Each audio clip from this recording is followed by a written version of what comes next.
అందరికీ praise lord. ప్రియమైన దేవుని బిడ్డారా, ప్రవీణ యేసుక్రీస్తు నామములో మీ అందరూ కూడా ప్రత్యేకమైన వందనాలు తెలియజేస్తున్నాను.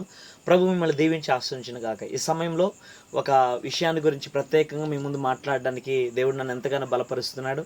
అదేంటిదంటే, గత 5 దినాల నుంచి మనము యూట్యూబ్లో కానీ, ఫేస్బుక్లో కానీ, ఇన్స్టాగ్రామ్లో కానీ, వాట్సాప్ మీడియాలో కానీ ఒక దైవజనుడి గురించి మనము పదే పదే వింటూ ఉన్నాము. దైవజనులు పాస్టర్ ప్రవీణ్ పగడాల గారు. సో మనందరి మధ్యలో ఆయన యాక్సిడెంట్నో హత్యనో మనకు తెలియదు. సో మొత్తానికి ఆయన చనిపోయారు. ఇంకా పోస్ట్ మార్టం రిపోర్ట్ రాలేదు. పోలీసులు కూడా ఇంకా విచారణలో ఉన్నారు. ఇంకా అది పూర్తిగా ఏమనేది తేలలేదు. అయితే అది వచ్చేంత వరకు మనం ఓపికతో సహనంతో కనిపెడదాం. అయితే ప్రియమైన బిడ్డారా, సో ఇంకా రిపోర్ట్లు రాకమునిపే, ఇంకా పోలీసుల యొక్క దర్యాప్తు ఇంకా పూర్తి కాకమునిపే అంతా కూడా సిద్ధం అయ్యి వారు వచ్చి ముందు మీడియా ముందు కానీ ప్రజల సమక్షంలో వారు ఇంకా మాట్లాడక మునిపే దైవజనులు పాస్టర్ ప్రవీణ్ పగడాల గారి గురించి అనేక మంది చెడ్డ ప్రచారం చేస్తున్నారు, అబద్ధం విస్తరింప చేస్తున్నారు.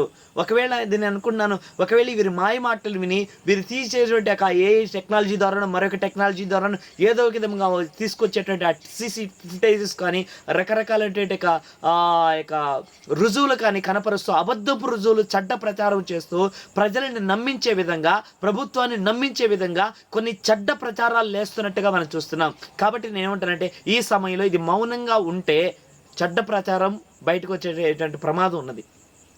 నిజం దాగిపోయి అబద్ధ ప్రచారం బయటకు వచ్చేటువంటి విధానము సమాజంలో ఉంటుంది. నేను అంటున్నాను, తిరగబడమని చెప్పట్లేదు, నువ్వు కూడా ద్వేషించని చెప్పట్లేదు, నువ్వు కూడా తిట్టమని చెప్పట్లేదు. నువ్వు కూడా నీ యూట్యూబ్లో మరొకరి గురించి గేలి చేసి అవమానపరిచి వారు హింసిస్తున్నట్టుగా మనం కూడా హింసించమని మాట్లాడట్లేదు. కానీ నిజము మాట్లాడదాం. ఒక దైవజనుడు తాగి డ్రైవ్ చేయడు, ఇంట్లో కూడా తెచ్చుకొని తాగడు, ఎవరి ముందు తాగడు. దైవజనుడు తాగితే దైవజనుడు కాదు. సో నేను ఆయన ఒక కేవలం ఒక మూలకి, ఒక వర్గానికో, ఒక కులానికో, ఒక గ్రామానికో, లేకపోతే ఒక 10 మందికో 20 మందికో దైవజనుడు కాదు. అతడు ఇంటర్నేషనల్గా ప్రపంచవ్యాప్తంగా వాడబడుతున్నట్టు ఒక గొప్ప దైవజనుడు. వేలాది మందికి, లక్షలాది మందికి మాదిరికరంగా ఉంటూ స్వార్థే తన ధ్యేయముగా దేవుని కొరకు, దేవుని రాజ్యం కొరకు బ్రతికేటువంటి ఒక నిష్కలంకముగా పరిశుద్ధముగా జీవించే ఒక మంచి దైవజనుడు. ఎంతో సహనము, ఎంతో ఓర్పు, ఎంతో త్యాగము, తన జీవితము త్యాగము. తనకున్న ఆస్తులు కానీ, తనకున్న సంపద కానీ, తనకున్నటువంటి బిజినెస్ కానీ మొత్తము కూడా పేదవారికి, లేని వారికి, అనాథులకి, దిక్కులేని వారికి, సమాజానికి పంచిపెట్టేటట్టుగా మంచి వ్యక్తిత్వం కలిగినటువంటి దైవజనుడు. మనం ఈ దేశ పౌరులంగా మనకు మాట్లాడడానికి హక్కు ఉంది, అడగడానికి హక్కు ఉంది, జీవించడానికి హక్కు ఉంది. ఎవరైనా ఏదో పొరపాటు చేస్తున్నప్పుడు ప్రభుత్వం కానీ, మనుషులు కానీ మనం న్యాయముగా అడిగి మన హృదయంలో ఉన్నటువంటి నిజాన్ని బయటికి వ్యక్తం చేసే హక్కు ఉంది. నువ్వెందుకు మౌనంగా ఉండగలుగుతున్నావు? ఎలా నువ్వు మౌనంగా ఉండగలుగుతున్నావు? నేనంటాను, నాకు జరగలేదులే, నాకు తెలియదులే, నా కుటుంబానికి కాదు, నా బిడ్డలకు కాదు, అక్కడ ఎవరికో జరిగిందంటే, ఏదో దైవజనుడు అయితేనే, ఎవరో అయితే, నేనేమంటానంటే, కేవలం దీని గురించి నువ్వు మాట్లాడడానికి నువ్వు కేవలం సేవకుడు అవ్వాల్సిన అవసరం లేదు, విశ్వాసం అవసరం లేదు. మరి ఇంకెవరో ఇంకేదో మా బంధువు కులానికి సంబంధించిన వ్యక్తి కావాల్సిన అవసరం లేదు. ఈ భారతదేశ పౌరుడిగా నువ్వు ఉన్నట్లయితే, నిజముగా ఈ దేశంలో నువ్వు పుట్టినవాడు అయితే, మానవత్వం గురించి మాట్లాడుతూ చనిపోయినటువంటి ఒక వ్యక్తి గురించి, నేను ఒక సేవకుడని మాట్లాడలేదు, ఒక మతానికి గురువు గురించి నేను మాట్లాడలేదు, మానవత్వ విలువల గురించి, సమాజానికి మేలు చేసేటువంటి చనిపోయినటువంటి ఒక వ్యక్తి గురించి, ఆయన మంచితనం గురించి ప్రకటించడానికి ప్రతి వారికి కూడా హక్కున్నది. నువ్వు మౌనంగా ఉంటే అబద్ధమే ఎక్కువ ప్రచారం అయ్యి అబద్ధమే నిజమయ్యేటువంటి ప్రమాదాలు ఉన్నాయి. కాబట్టి ప్రతి వారు కూడా ఆయన గురించి నీకు ఏమి తెలుసో, ఎంత తెలుసో వారు ఆయన గురించి నువ్వు చెప్పాలనుకుని చెప్పు. అందరం కూడా గళమెత్తి నోరెప్పి మాట్లాడినప్పుడు అందరి యొక్క మాట ప్రభుత్వానికి వెళుతుంది. ఇంతమంది లేచినప్పుడు, ఎందుకనంటే ఇప్పుడు కొన్ని వేల మంది లేచున్నారు, ఒకవేళ 1,00,000 మంది లేచి ఉండొచ్చు, ప్రభుత్వానికి వినపడట్లేదు, ప్రభుత్వానికి చెవులున్నాయి కానీ అర్థం కావట్లేదు. అదే 1,00,00,000 మంది నిలబడితే ప్రభుత్వానికి వినపడుతుంది కదా. మన మైనారిటీ అని మనం నోరిప్పలేమని, నోరు తెరిచి అడగలేమనే కదా వారు మౌనంగా ఉంటున్నారు. మనం కూడా ఒక మెజారిటీగా అందరం కూడా కలిసి ప్రతి వారు కూడా ఎవరికి ఇబ్బంది వచ్చినా, ఏ మతంలో, ఏ కులంలో, ఏ విశ్వాసంలో, ఏ వ్యక్తికైనా సరే అందరూ కూడా భారతదేశ పౌరులమే, అందరూ కూడా భారతీయులమే. వారు ముస్లిమ్స్ కావచ్చు, క్రిస్టియన్స్ కావచ్చు, హిందూస్ కావచ్చు, మరి ఏ వర్గం కావచ్చు, ఏ కులం కావచ్చు, చిన్నవారు కావచ్చు, పెద్దవారు కావచ్చు, విద్య ఉన్నవారు కావచ్చు, విద్య లేని వారు కావచ్చు, చిన్నవారు కావచ్చు, పెద్దవారు కావచ్చు, ముసలివారు కావచ్చు, ప్రతి వారు కూడా భారతదేశ పౌరులం. ఈ భూమి మీద మనిషిగా జీవిస్తున్నటువంటి మానవత్వ విలువలు కలిగిన వారు మనం మనుషులం, జంతువులం కాదు. సో మాట్లాడే హక్కు ప్రతి వారికి ఉంది, అడిగే హక్కు ప్రతి వారికి ఉంది, నిజాన్ని భయపడకుండా నిర్భయంగా ప్రకటించే హక్కు ప్రతి మనిషికి ఉంది. మనం మౌనంగా ఉంటే చూడండి, ఒక దైవజనులు ఒక సేవకులు అమెరికాలో ఉన్నారు. అమెరికాలో ఉన్నటువంటి ఆ దైవజనులతో స్నేహభావం కలిగినటువంటి ఒక దైవజనులు పాస్టర్ ప్రవీణ్ పగడాల గారు. సో ఆ దైవజనుడి పేరు సాయి గారు. సో ఆయన అమెరికాలో సేవ పరిచయం చేస్తున్నారు. అయితే ప్రవీణ్ పగడాల గారు మంచిగా బిజినెస్ చేస్తూ అమెరికాలో మంచిగా సెటిల్ అవ్వడానికి ఆలోచించారు. అక్కడ అతనికి మంచి పెద్ద ఇల్లు కొనుక్కొని మంచిగా అంతా కూడా హోదా అంతా కూడా స్థితి అంతా కూడా బాగా మంచిగా సెటిల్ అవ్వడానికి అన్ని ప్లాన్లు వేసుకొని కేవలం అంతా కూడా సెటిల్ చేసుకుని పెద్ద ఇల్లు కొనుక్కొని ఒక నెల రోజులు మాత్రం అక్కడ ఉన్నారట. ఆ నెల రోజుల తర్వాత ఆ ఇళ్ళ మొత్తం అమ్మేశారు. అక్కడ ఉన్నటువంటి ఒక ప్రాపర్టీస్ అంతా కూడా అమ్మేసి ఇండియాకి తిరిగి వచ్చేస్తున్నారు. అప్పుడు ఆ దైవజనుడు సాయి అనేటువంటి దైవజనుడు చెప్తున్నారు, అయ్యా బ్రదర్, మీరు ఎందుకు మరలా ఇండియాకి తిరిగి వెళ్ళిపోతున్నారు? అసలే మీకు థ్రెడ్ ఉందని చెప్తున్నారు. ఇంత తొందరగా అమెరికాలో ఇంత గొప్ప మంచి ఇల్లు తీసుకొని మంచి హోదా సంపాదించుకొని మరలా తిరిగి ఇండియాకి ఎందుకు వెళ్తున్నారు అన్నప్పుడు ఆ యొక్క దైవజనుడికి మాట చెప్పిన అందరూ కూడా అమెరికాలో సెటిల్ అవ్వాలని ఆశపడతారు. అమెరికాలో సెటిల్ అయ్యడానికి అదొక డ్రీమ్.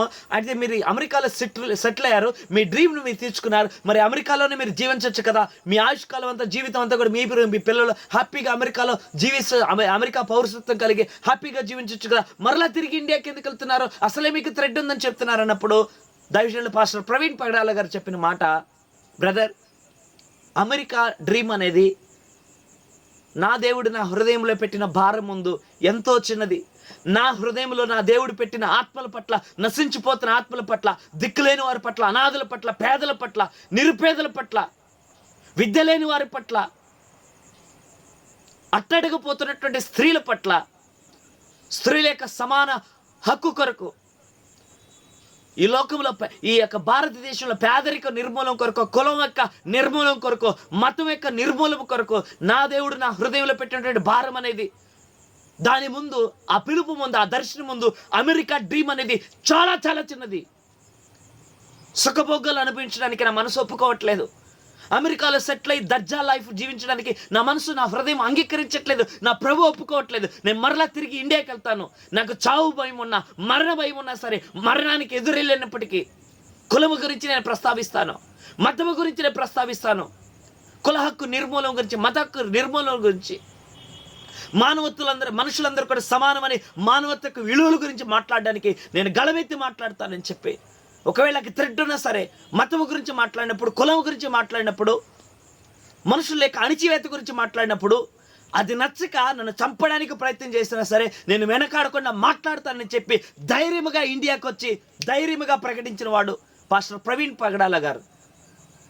అంత గొప్ప దైవజనుల గురించి, మానవత్వం గురించి, మనుషుల గురించి ఆలోచించి మనుషుల కొరకు బ్రతకడానికి వచ్చినటువంటి దైవజనులు చనిపోయారు. అయితే ఈరోజు నువ్వు ఆయన గురించి ఇంతమంది చెడ్డగా మాట్లాడుతుంటే నువ్వు మౌనంగా ఎలా ఉండగలుగుతున్నావు? నీకు ఎలా వస్తుంది నిద్ర? నేను ద్వేషించమని చెప్పట్లేదు, ఎవరో కొట్టమని చెప్పట్లేదు, ఎవరి మీద రాళ్ళు వేయమని చెప్పట్లేదు. నిజాన్ని మాట్లాడదాం. ఒక దైవజనుడి గురించి ఇంతగా చెడ్డ ప్రచారం మాట్లాడుతున్నప్పుడు నువ్వు మౌనంగా ఎలా ఉండగలుగుతున్నావు ప్రతి బిడ్డ?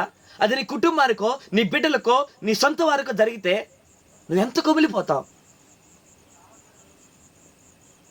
దేవుడు ఎన్నుకున్నటువంటి సేవకుడు, దేవుడు పిలుచుకున్నటువంటి సేవకుడు, అతని మీద మచ్చపడుతుంటే దేవుని మీద మచ్చపడుతున్నట్టు, అతనికి అవమానం జరుగుతుంటే దేవునికి అవమానం జరుగుతున్నట్టు, దేవుని పిలుపు, దేవుని యొక్క పరిశుద్ధతకి భంగం జరిగేటువంటి అవకాశాలు ఉన్నాయి. అది అతనితో మాత్రం పోదాం.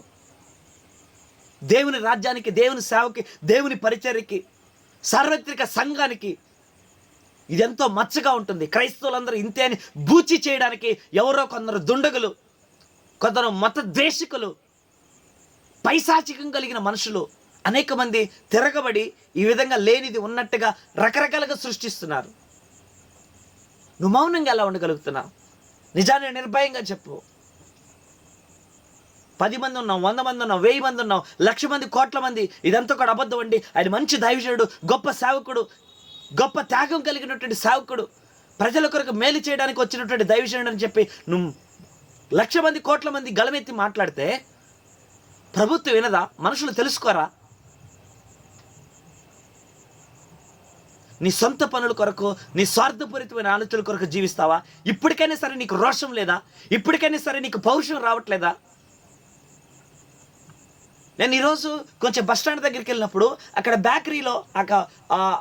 బేకరీలో అనేక మంది క్రైస్తవులు కాదు, వారు అన్యులు, దేవుని గురించి ఎరగని వారు మాట్లాడుతున్నారు. అయ్యో మంచి సేవకుడు అంటయ్యా, మంచి దైవజనుడు అంట, మంచి వ్యక్తిత్వం కలిగిన వాడు, అనాథల్ని, దిక్కులేని వారిని, సమాజంలో అందరికీ సమాన హక్కుల గురించి మాట్లాడేటువంటి మంచి సేవకుడు, అటువంటి వ్యక్తి చనిపోయాడని చెప్పి వారు బాధపడుతున్నారు.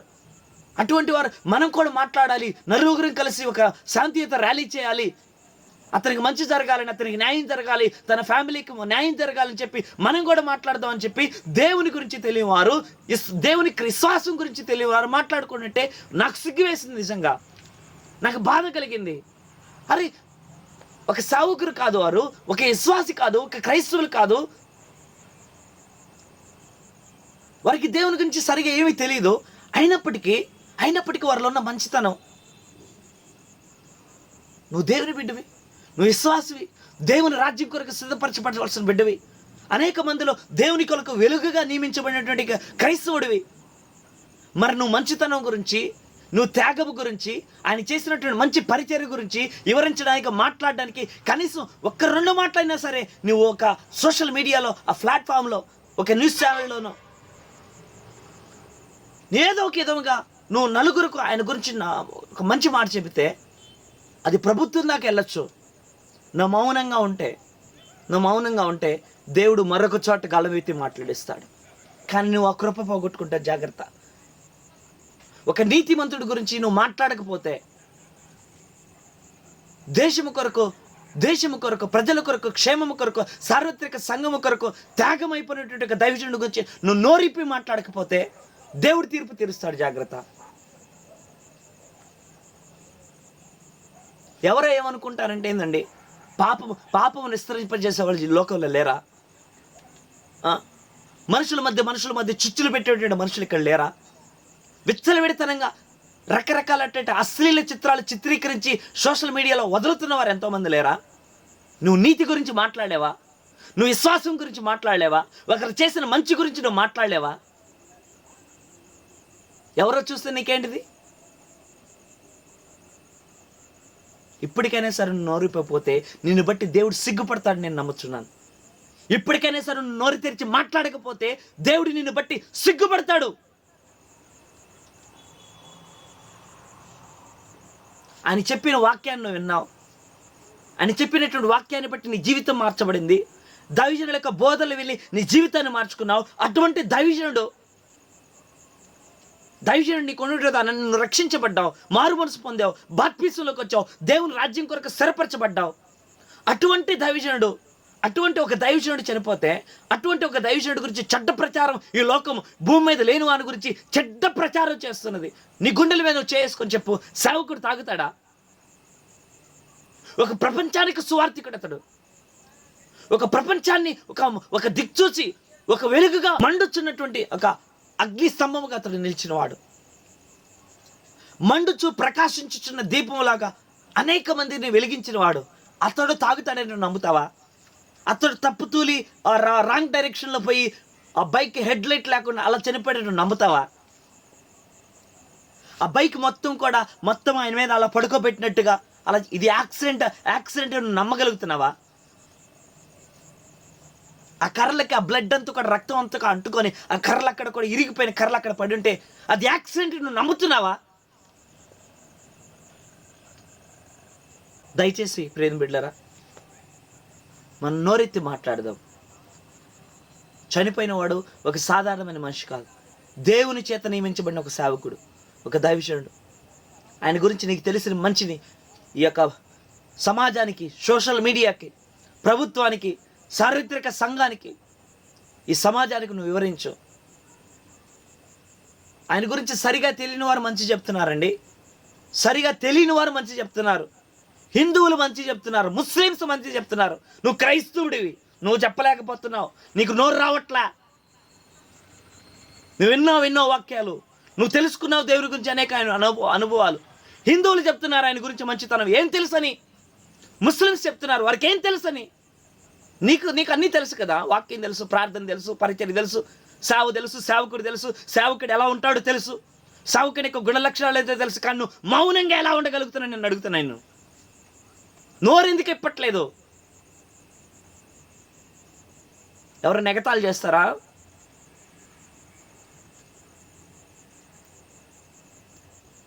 ఎవరైనా నేను అవమానపరుస్తారా? నిన్ను గురించి నలుగురు చెప్పుకుంటారా? మంచిగా చెప్తున్నావు, నీతి గురించి కదా నువ్వు ప్రకటిస్తున్నావు. దైవజనులో ఉన్నటువంటి మంచితనాన్ని మనం వివరించలేమా? దయచేసి ఇది నిన్ను బాధ పెట్టడానికి కాదు, జ్ఞాపకం చేసుకుందాం.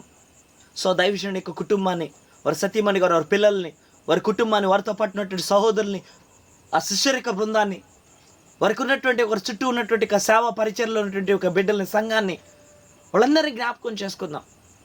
వాళ్ళు నోరెత్తి మాట్లాడకుండా అవమానంతో కృంగిపోతున్నారు. అనేక మంది రాష్ట్రం మొత్తం కూడా కోడికి వస్తుంటే వారి గురించి చెడుగా. నీవు వారి పక్షం నుండి మాట్లాడే హక్కు లేదు రైకు. నువ్వు మాట్లాడలేవా? ఒక అర్ధగంట, ఒక గంట సేపు, ఒక అరగంట, ఒక 15 నిమిషాలు నీవు కూడా ఈ సోషల్ మీడియాలోనో మరొక విధంగా సంఘంతో కలిసి, సేవకుడితో కలిసి ఒక చిన్న ర్యాలీ చేసి, న్యాయం జరగాలని చెప్పి ఒక చిన్న పోరాటం, ఒక మంచి మాట చెబితే, ఆ దైవజనుడి గురించి, ఆ సేవ గురించి, ఆ పరిచర్య గురించి, సేవకుని యొక్క విధానాల గురించి నువ్వు చెప్పగలిగితే ఈ దేశం తెలుసుకోదా? ఈ రాష్ట్రం తెలుసుకోదా? న్యాయమైన తీర్పు ఇవ్వదా?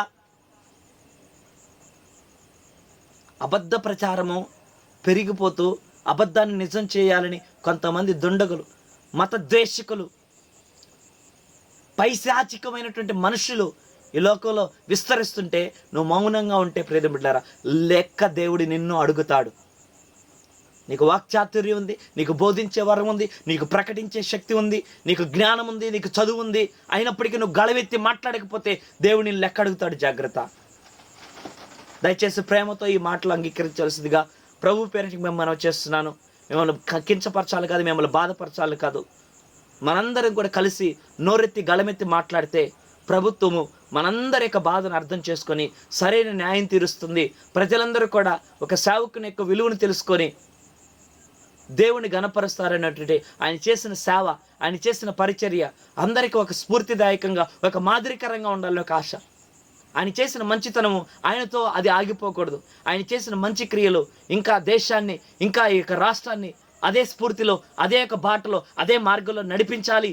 అదే మార్గంలో నడిపించి అలాగే అనేక మంది కూడా ఇతరులకు సహాయం చేసేవారిగా, అనాథులకి, దిక్కులేని వారికి, పేదవారికి, తృణీకరించబడి అణిచివేయబడిన వారిని కూడా సమాన హక్కులుగా కలిగిన వారిగా చేయడానికి ఆయన ఒక మాదిరి అవ్వాలనేటువంటి ఒక ఆశతో నేను హెచ్చరిస్తున్నాను. ఒకవేళ తప్పు లేదని ఉంటే, నేను హృదయాన్ని నేను గాయపరచుంటే దయచేసి దేవుని పేరట నన్ను క్షమించమని ప్రభు పేరట మీకు మనఃపూర్వకంగా వేడుకుంటున్నాను. ప్రభు మిమ్మల్ని దీవించి ఆశించును గాక. ఆమె ప్రైజ్ ది లార్డ్. జై భారత్. ఆమె.